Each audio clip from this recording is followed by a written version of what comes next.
கடலூரின் முதுநகர் பிரச்சாரத்தின் போது வாக்குவாதம் செய்த பாஜக பாமக தொண்டர்களை அண்ணாமலை சமாதானம் செய்து வைத்தார். அந்த காட்சியை தற்பொழுது பார்ப்போம்.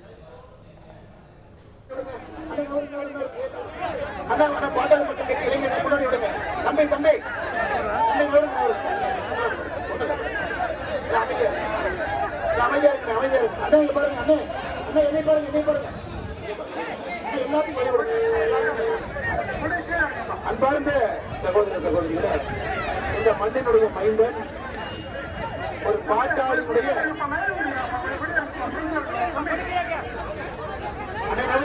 முன்னாடி விடுங்க, தம்பியில முன்னாடி விடுங்க, இந்த பாட்டாளி தம்பியில முன்னாடி விடுங்க, தம்பியில விடுங்க விடுங்க விடுங்க ஒரு நிமிஷம் அப்படியே விடுங்க, அப்படியே விடுங்க.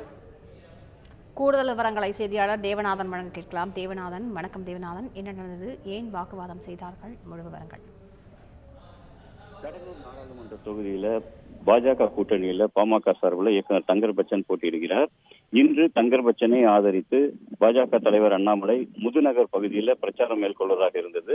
பாஜகவின் பிரச்சார வாகனம் வந்து நின்ற பிறகு அதில் தங்கர் பச்சன் ஏறி நின்றார். அண்ணாமலையும் அவருடன் ஏறி நின்று பிரச்சாரத்தை துவங்க இருந்த நிலையில அந்த வாகனத்தின் முன்பே நிற்பதில் பாட்டாளி மக்கள் கட்சியினருக்கும் இடையே பாஜகவினருக்கும் இடையே ஒரு தள்ளுமுடி ஏற்பட்டது. உடனடியாக அதனை கவனித்த அண்ணாமலை கூட்டணி கட்சியினரை முன்னால் விடுங்கள், அவர்களுக்கு வழிவிடுங்கள் என கேட்டுக்கொண்டால், இருந்தாலும் தொண்டர்கள் ஒருவர் நெட்டி தள்ளிக் கொண்டிருந்த நிலையில மீண்டும் அவர்களை பாட்டாளி மக்கள் கட்சியினரே முன்னே அனுமதியுங்கள் என அண்ணாமலை கூறியதை தொடர்ந்து அதன் பிறகு பாட்டாளி மக்கள் கட்சியினர் முன்னே நிற்க அனுமதிக்கப்பட்டனர். அவர்களுடன் இணைந்து பாட்டாளி மக்கள் கட்சியினரும் இணைந்து நின்றனர். அதன் பிறகு அவர் தன்னுடைய பிரச்சாரத்தை துவங்கினார்.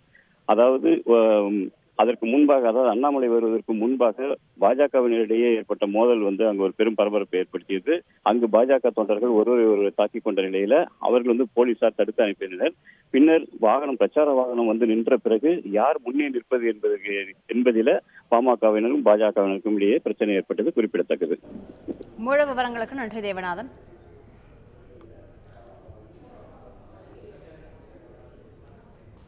கடலூரின் முதுநகர் பிரச்சாரத்தின் போது வாக்குவாதம் செய்த பாஜக பாமக தொண்டர்களை அண்ணாமலை சமாதானம் செய்து வைத்தார். அந்த காட்சியை பார்த்தோம்.